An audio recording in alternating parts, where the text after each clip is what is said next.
Minue, thank you again for telling me you would help me, for having that course, for inviting me to participate, and for getting me started with something that a seed that was already planted, right? In the heart and the mind, but it's really important to put it in pen and paper in order for it to grow. So I'll let you introduce yourself, and then we'll go ahead and get started with our fireside chat questions. Thank you so much. I love this story. And I think it's the first time that I hear it, like the whole story and from the other side. So it's like, oh, qué lindo. Thank you. To your point, one of the things that I am very good at is at spotting talent. I know when I see talent who has the capability, the tenacity. In Spanish, we have a word for that I haven't found in English, la madera. You know, when you find someone que tiene la madera. So I saw you and I thought, this woman is going to go really far.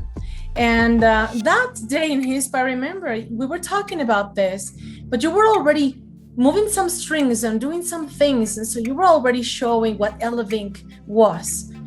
So the spirit of Elevink was born before Elevink was created or officially created. So congratulations to you, to Joanna, Andrea, everybody in your team. Congratulations for making this happen.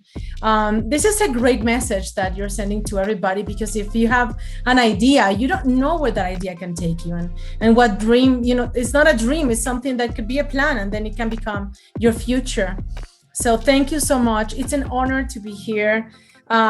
Nobody has called me madrina before for a business, so I'm like very, very touched. I'm very touched by it. Thank you so much. And my pleasure to be here with all of you. I hope it's the first one of many to come. You can always count on me. So nice to meet you, everybody. My name is Minue Yoshida, and I am an international public speaking coach. Before we start, I think I've met almost all of you. Before we start, I'm going to tell you tip number 1 for leadership, for accomplishing everything you want, for creating amazing networking liaisons, for creating a change in your life. Show up. I'm pausing because I need you to really understand what I'm talking about. Show up. Be where you need to be. Be where you're invited to be. But show up. Full showing up, like 100%. Turn your cameras on. Because I personally do not care if you took a shower, if your hair is all messed up, if your dog and cat is crossing across the computer, if you have children that is just jumping up and down, if you're in the middle of wherever you are. I don't care if you don't have makeup. I could not care less on that. And guess what? The majority of the people do not care either.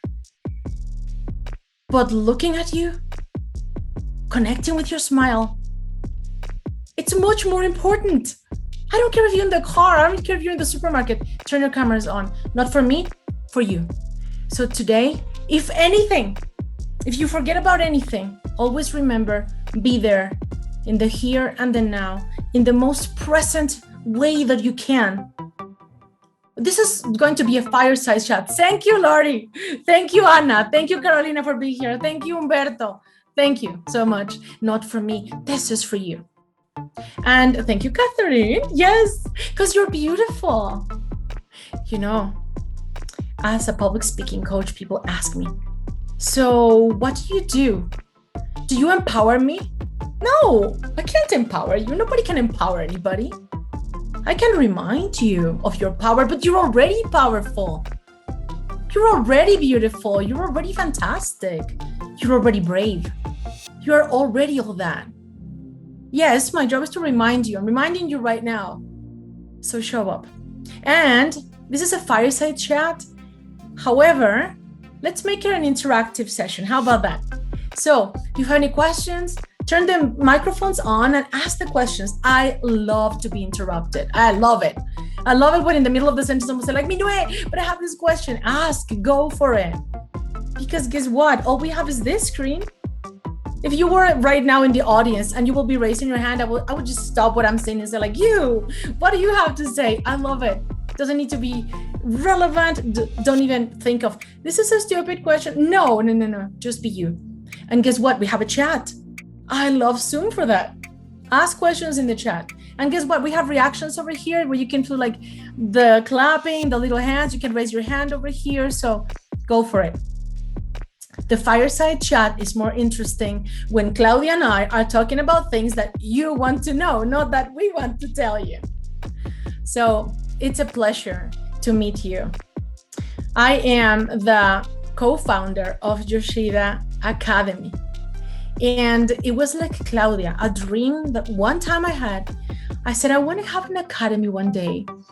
And I want it to be about, I don't know, I'm confused because I want it to be about talent development. I want it to be about leadership, but I also love diversity, equity, and inclusion. That's like my core. Because guess what? Did you see my face? I look Asian, right? Go ahead. Yes, everybody's asking. My father is Japanese. My mother is Mexican. Now you can say like, got it. That's why. Yes. So I was, I was born with black beans and steamed rice. And so I was born in diversity, equity, and inclusion. And so it's in my veins. And I thought I wanted to do training and development. I'm a psychopedagogue, and so I study education, but I also love working with leadership and public speaking. And I didn't know how all of those things talk to each other until I had an academy. That's exactly what we're going to do. And then an angel came from the sky flying down, and her name is Angie Ogando. Actually, her name is Angie, so it's quite coincidental. And my co-founder, Angie Ogando, and I started Academy officially a year ago, but unofficially about 4 years ago. I've been working for corporations for 29 years in different countries. I am born and raised in Mexico City. So for all of you fellow Mexicans, mucho gusto. And I've been in the United States for 18 years now. So great to be here with all of you. Any personal question you could just ask? I know. First question. So thank you for walking us through that story, for getting us to the today, but let's back up. So when did you learn, when did you know, right, that this was your calling, that you wanted to train people? Like, how did you discover your strengths? Like, tell us a little bit more about that, because we see who you are. We see that you're co-founder of Yoshida, that you are, successful as having been trained in different countries, but how did it all get started? So that's what we want to know first. Thank you for asking that. So, like many of us, what we do right now as our passion has called us from childhood. If you think about it, the things that you really, really love, you know it. You've always known it. I call this the calling, tu llamado. And you have it all your life, but you just decide that you can't live out of it. When people tell you, oh, I want to be this thing, and somebody in the family said, no, you should be a doctor, a lawyer, an engineer, because you're not going to get paid for that. No? And then you choose the wrong path.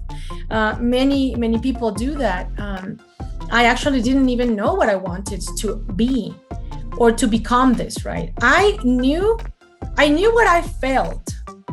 And I felt angry when I saw injustice. So I knew that it was more about fighting for the good causes and things like that. I knew as well that I loved my culture. I was a child when I was looking at El Ballet Folclórico de Amalia Hernández. And I saw that on TV. I watched that on TV. And they were showing up in France. And I remember saying, I don't know what that is, but one day I want to represent my country somewhere. So I didn't know the name of it, Claudia. I just knew the feelings that I wanted to have. For many, many years, I wanted to be a lawyer. And then life, which by the way, like Angie said, they are not coincidences, they are good incidences. Life put me on the path of pedagogy, which is psychology and education. And I was there by mistake, but I loved it since day one. So it is all about studying the human behavior to find the potential and maximize that potential. I didn't know the name of it also when I came to the company and they say, do you want to be in training and development? And I was like, okay. And it was that. And so if you allow it, your calling finds you. And if you listen to it, if you obey that calling, regardless of if you make money or not, if people like it or not, what your parents and your family tells you, if you follow that, then you follow that path.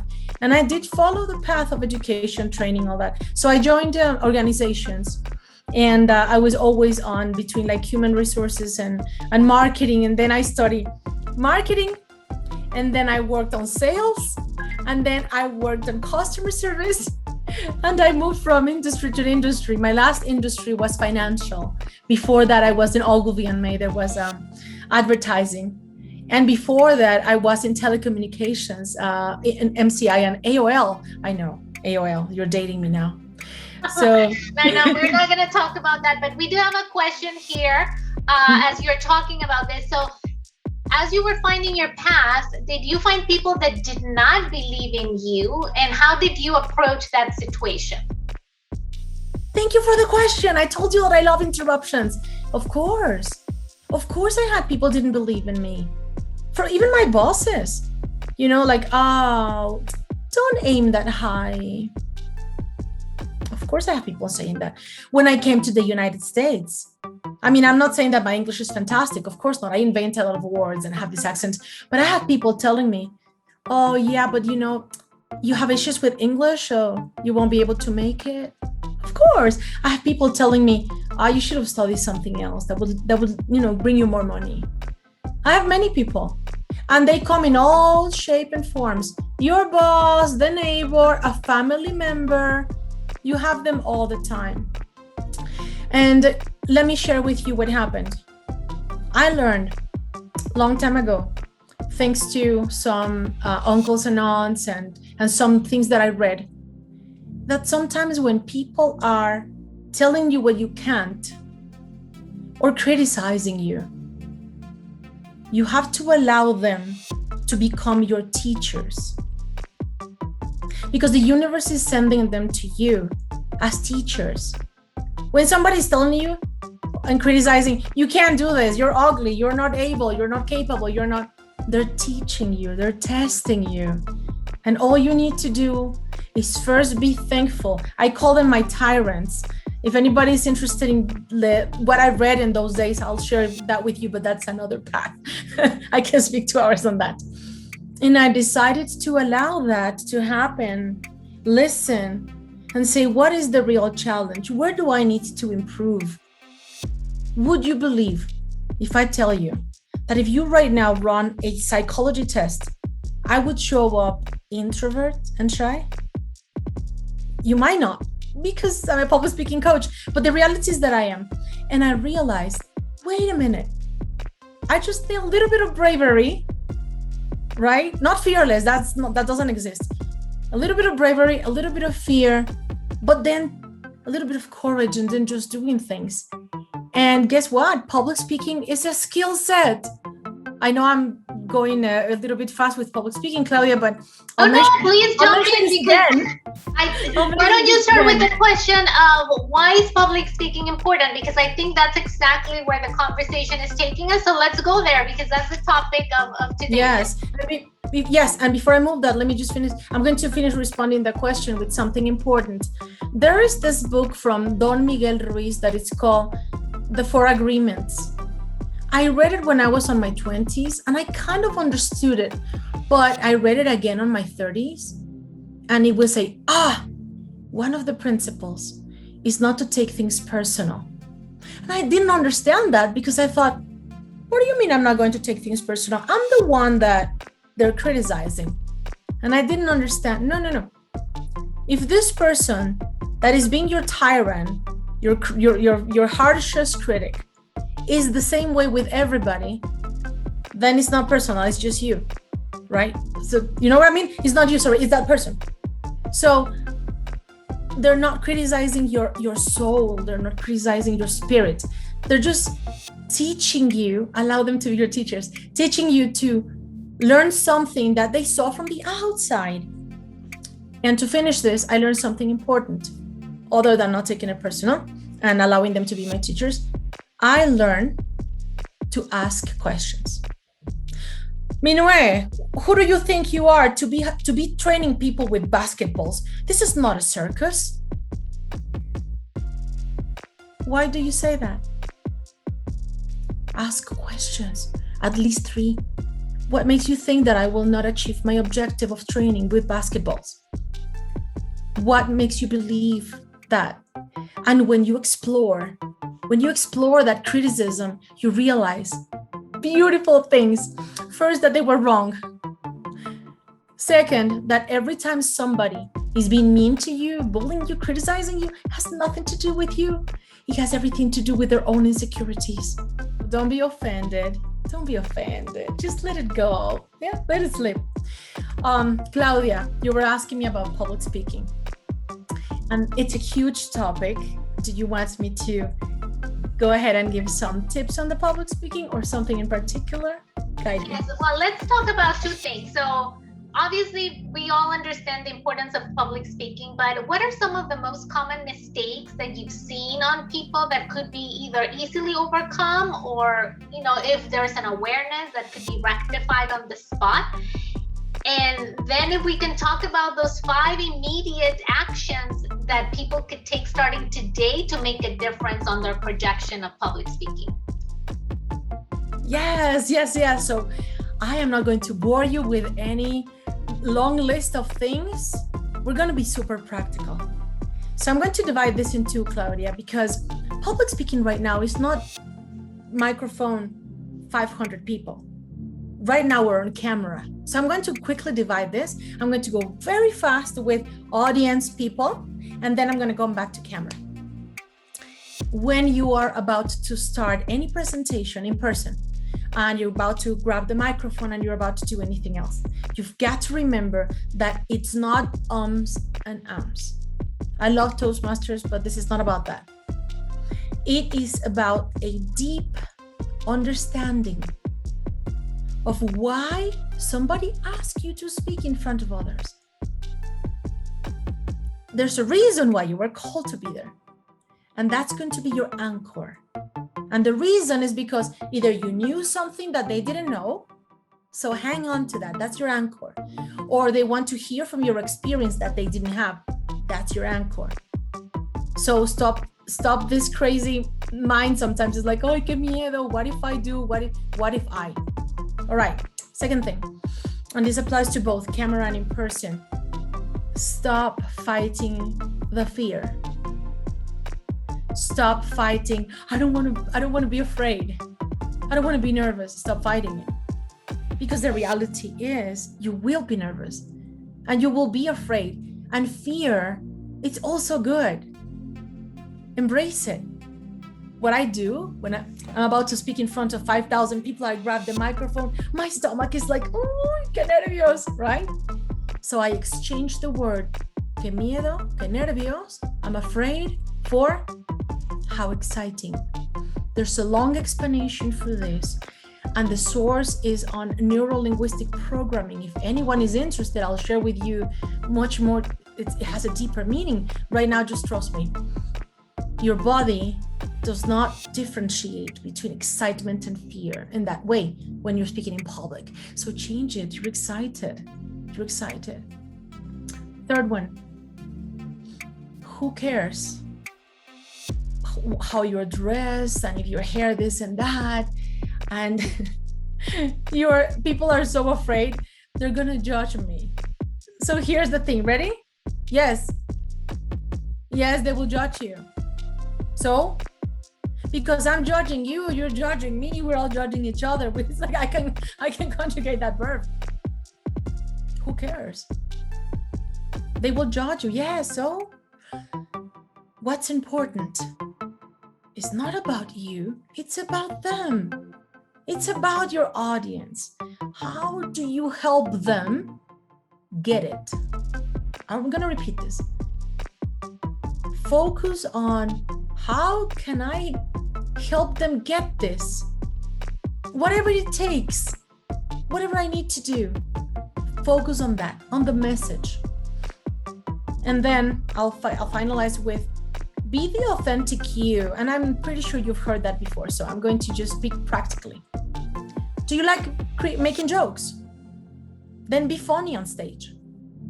Do you like crying? Do you cry because of a commercial of a puppy and then you go, oh my God, then cry. Then bring some Kleenex and cry. Do you like to be serious? Be serious. Do you like to be bubbly? Be bubbly. Like, that's what I meant. The authentic you is the one that you are, that you should know. And if not, maybe that's your homework for today. Name 5 adjectives. That's your homework. 5 adjectives that describe who you are. By the way, do not judge you. No judgment. Don't criticize yourself. You have already enough people criticizing you. Why would you do it to yourself, right? And use those adjectives. All of them are positive. Guess what? That wasn't me, right? This is me. The one you're watching right now, that's me. I love voice modulation. I love using my hands. I love being who I am. That's me. And guess what? When you are you, people love it. Because what you see is what it is. Now, on camera, it's very similar to what I just said, but there are some tweaks. Tweak number 1, everything communicates. Everything. So I am right now reading you. And I told you that I don't care if you were, with makeup or without makeup. I'm not talking about beauty. This is not a context for Victoria's Secret or for the magazine Vogue, or this has nothing to do with concepts of beauty and all that. No. I am saying everything communicates. So an example, if your topic is about nature, you should have plants in the back. If your topic is about loving yourself, put a heart in the back. As cheesy as it is, who cares, right? If your topic is about wellness, come dress in pants, in sweatpants and ponytail. Don't come dress in a suit because you're going to talk about yoga. So match the content with the look and feel of what you have on camera. That takes me to the next one. Your words need to be chosen in a way that you're not even thinking about them. Please do not memorize stuff. Don't memorize paragraphs and 3-minute presentations, not even a business pitch or a professional pitch. Because at the moment that you get a little bit nervous, if you memorize it, you're going to forget. What you should do is create what I call keywords, only keywords. And you can write them down. Listen, I have keywords all the time. I write it in my notebook, right? And I just have keywords. Keywords are words that are called trigger words, just words to remind you what you were supposed to talk about so that you are not divagando en las alturas, so that you're not lost on the topic. But be you. A keyword should trigger a whole event, right? And here's the thing. You know your story better than anyone. So tell the story. Guide people through that. So back on camera, you have your keywords. Don't read. Please, don't read. I die when I see people reading. And guess what? Look in my eyes and tell me if you can't see. So it's a pleasure to be here today. I am very excited that Claudia invited me. Am I reading? Did you see that? Of course you can see it. Is there a connection? No, there's no connection. Okay, another one. Eye contact. We were taught since little children that eye contact is to look eye to eye. You can do that in person, not on camera. Because eye contact on camera is a little bit different. I'll give you an example. look at me in the screen. I am going to make eye contact with Claudia Fried with her image because there's a photo there, okay? So, hey, Claudia, how are you? Oh, good, right? And so... Hi, Minue. I am here now in person. Oh, I can see you now. So, Claudia, I'm talking to you. Do you feel that I am looking at you in the eye? Oh, no, you're not. Definitely not. But let me tell you something. I promise you I am. Because it's like the reality is that I am looking at you in the eye. You see? Now I'm looking at camera. Claudia, do you feel that I'm looking at you? I am yes. not. I'm looking at right? I'm looking at a green dot. Right. So here's what you're all going to do. Train yourselves to look in the little green dot or red dot or whatever dot you have for the camera. Yeah. So that the feeling is of eye contact. Otherwise, you're looking somewhere else. And don't read stuff. It looks awful. Right? Now, the last one, because I can keep going and talking about this 5 hours. The space that you have is this from here to here and here to here. So you can't say something like, I'm very happy to be with... No, yeah, you know, your hands are already out and whatever.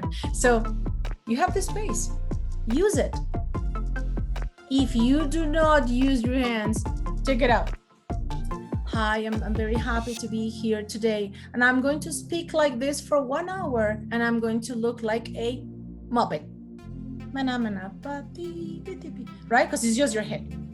No, use your hands. Use your arms. Move forward. Move backward. Use the head. The head has movement, you know? Move the shoulder and say, hey. So you have a whole torso. Learn to move it. But how much, Minue? Depending on your topic. Align it to your topic. Not too much, not too little. Ni tanto que queme al santo, ni tanto que no habla el hombre. Claudia, I think I've given you top fast tips for all of you to be better public speakers, both in person and on camera. However, I'm open to any questions and I can talk about this for 10 hours. Thank you so much. Well, thank you so much for sharing your story, how the idea of Yoshida Academy came to mind, a little bit about your background, some of your personal experiences as being questioned out of your ability to be able to perform the job that you do. How did you overcome that? And then providing us with these tips. Again, we look up to you as our expert in regards to public speaking. And we just wanted to thank you. People are saying thank you again. They wrote your saying, las palabras mueven, pero el ejemplo arrasa.